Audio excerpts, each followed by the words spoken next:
Hey everybody, it's Alex. I have something that I want to share with you guys.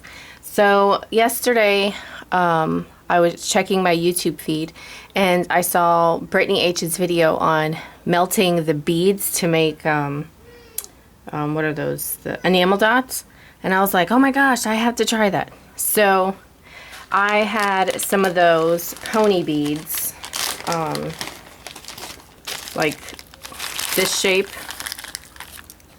You know, I picked these bags up at Goodwill. I see them all the time at the thrift store, these kids' beads. So I'd always pick them up for Bianca to do, you know, because the kids always want to do what you're doing. So those are her beads. But so I used those, and then I had picked up this bag of beads from a yard sale for, see, it was $1. And inside of it, it had some just plain beads like this.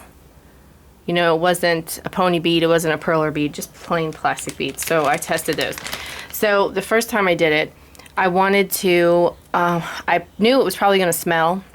So I tried my clay oven outside. Well, my clay oven only goes up to 300. And according to her, she tested it at like 425. And I could just keep resetting the timer on my oven. I cooked the beads for like an hour and they still never melted all the way. Like this is the best I could do. It kind of looks like one of those candy like gumdrop thingies, and it has like a little dimple on the top. So that was the best I could do, and there was a lot in my pan, and these are the only ones that did anything, but I still won't even keep those. So then I tried it. I said, okay, I'm just going to try it in the oven, but I didn't have parchment paper. I had wax paper. Well, the whole house starts to fill with smoke, so don't try with wax paper.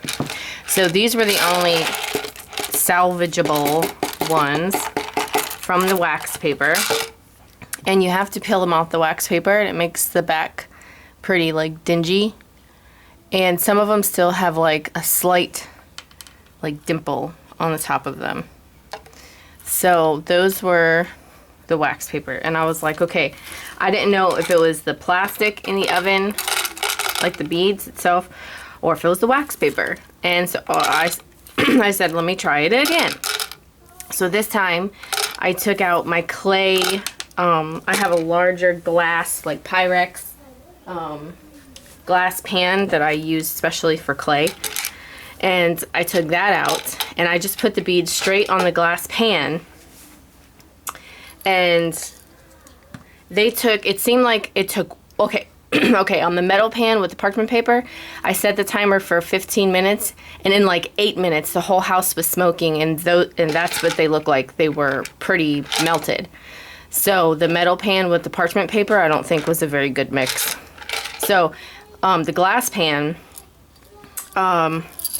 I set the timer for about 10 minutes because the other ones cooked so fast. So I said, okay, I'm just going to set it for 10 minutes and see how it goes.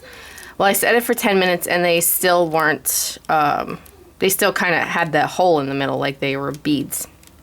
So I set it for another 10 minutes, but I just kept checking them, and I stopped them probably about 18 minutes on a glass pan, and this is how they turned out. I think they're much better. The backs are, dang it, are shiny instead of dull. And they did melt like a lot wider, like because I left them in there longer, so they melted down a lot of them. But see, like these, if I get my big old hands out of the way, these here were different sizes of, oh, and I just threw it away, of some of these beads. Not the flowers, not the shapes or anything, but different sizes of the little like round ones there. So, and that's what they turned out like, and I think that's so cool. You know, it does have like a slight plasticky smell. I mean, the smell does go away, but this is how they turned out, and I think that's really cool. So there's like some neon colors, some teal, some like neon pink, and then these were the clear beads like I said, these here. These clear glitter kind. So yeah, so this was my oven, my kitchen oven, in a glass pan with no like parchment paper, no wax paper. Don't do wax paper. At 425 for about 18 minutes. Now all of the ovens are different, so your best bet is to just watch it. But I say about, like she said, 15 minutes is a pretty good starting point for them. So I just wanted to share with you guys what I tried. So thank you, Brittany, for showing that. And I'll talk to you guys soon. Okay, guys. Bye.